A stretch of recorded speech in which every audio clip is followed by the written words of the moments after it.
बीते दिनों प्रधानमंत्री नरेंद्र मोदी ने एक रैली में दावा किया कि 10 मार्च के बाद आवारा पशुओं की समस्या खत्म हो जाएगी। अब इसी दावे पर प्रियंका गांधी और उनके सांसद भाई राहुल गांधी ने पलटवार किया है और प्रधानमंत्री को झूठा बताया है। प्रियंका ने कहा कि यूक्रेन में क्या चल रहा था प्रधानमंत्री को मालूम था। अमेरिकी राष्ट्रपति को खांसी की जानकारी भी प्रधानमंत्री को थी, लेकिन किसानों की समस्या के बारे में उन्हें कुछ नहीं पता था। इतना ही नहीं, प्रियंका ने आगे कहा कि जब चुनाव आए तो प्रधानमंत्री को याद आया कि किसानों के लिए आवारा पशु एक समस्या है। साफ है, उत्तर प्रदेश में अब आवारा पशुओं का मुद्दा चुनावी मुद्दा बनता जा रहा है और अगले 3 चरण में आवारा पशुओं से परेशान किसान अहम भूमिका निभाने वाले हैं। यूपी विधानसभा चुनाव इस वक्त अपने चरम पर है। सभी राजनीतिक पार्टियां जनता के सामने अपने दावे कर रही है। जनता को लुभाने के लिए तरह तरह के वादे किए जा रहे हैं। इसी बीच कांग्रेस महासचिव प्रियंका गांधी और उनके सांसद भाई राहुल गांधी अमेठी पहुंचे और जमकर सपा और बीजेपी पर निशाना साधा। इस दौरान भाई बहन की जोड़ी ने प्रधानमंत्री मोदी के उस दावे पर भी पलटवार किया जो उन्होंने बीते दिनों उन्नाव में किया था। पीएम मोदी ने कहा था, मेरे ये शब्द लिख कर रखिए, ये मोदी बोल रहा है और आपके आशीर्वाद के साथ बोल रहा है।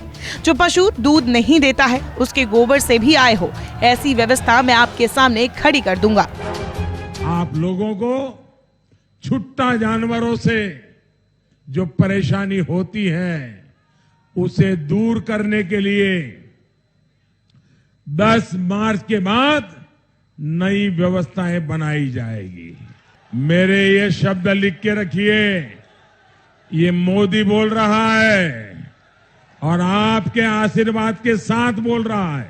भाइयों बहनों, जो पशु दूध नहीं देता है उसके गोबर से भी आय हो, ऐसी व्यवस्था मैं आपके सामने खड़ी कर दूंगा। 5वें चरण के प्रचार के आखिरी दिन कांग्रेस महासचिव प्रियंका गांधी और सांसद राहुल गांधी एक साथ अमेठी के जगदीशपुर पहुंचे। राहुल और प्रियंका दोनों ने कहा कि अमेठी हमारे लिए घर है। राहुल गांधी ने कहा कि मैं अपने घर में अपने परिवार के बीच आया हूं। केंद्र सरकार पर हमला बोलते हुए राहुल गांधी ने कहा, पूरा देश जानता है कि देश के प्रधानमंत्री झूठ बोलते हैं। वहीं प्रियंका ने कहा, जब यूपी में चुनाव हो रहे हैं तब पीएम को याद आ रहा है कि छुट्टा जानवर किसानों के लिए समस्या है। उन्हें 5 साल तक कुछ पता नहीं चला। यूक्रेन में क्या चल रहा था उन्हें पता था। उन्हें अमेरिकी राष्ट्रपति को खांसी आने की जानकारी थी, पर किसानों की दिक्कतों के बारे में उन्हें कुछ नहीं पता था। जब चुनाव आए तो किसानों की याद आई। प्रियंका ने आगे कहा, प्रधानमंत्री मोदी को अगर परिवारवाद से परहेज है तो अपनी कांग्रेस के नेता पुत्रों को अपनी पार्टी में क्यों लिया? आपको सिर्फ एक परिवार से परहेज है, मेरे परिवार से क्यों? हम झुकते नहीं आपके सामने। हमारे पीछे एजेंसियां लगा दीजिए पर हम झुकेंगे नहीं।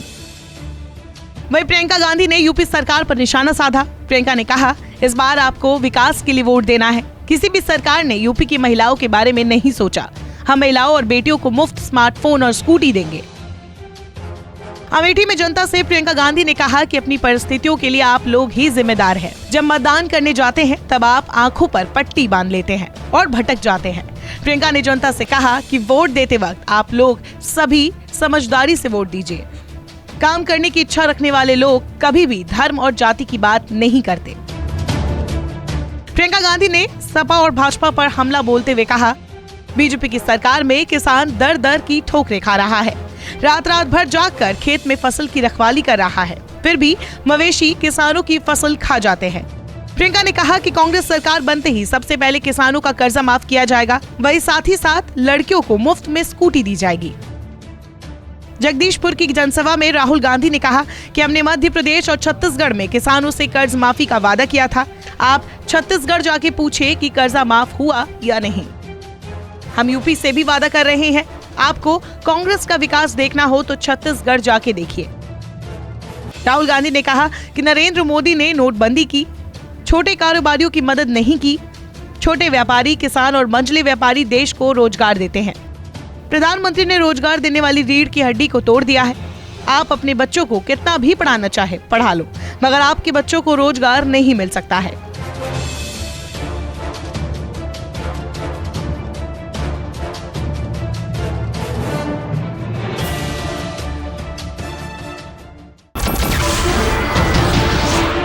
नमस्कार, मैं हूं मानक गुप्ता।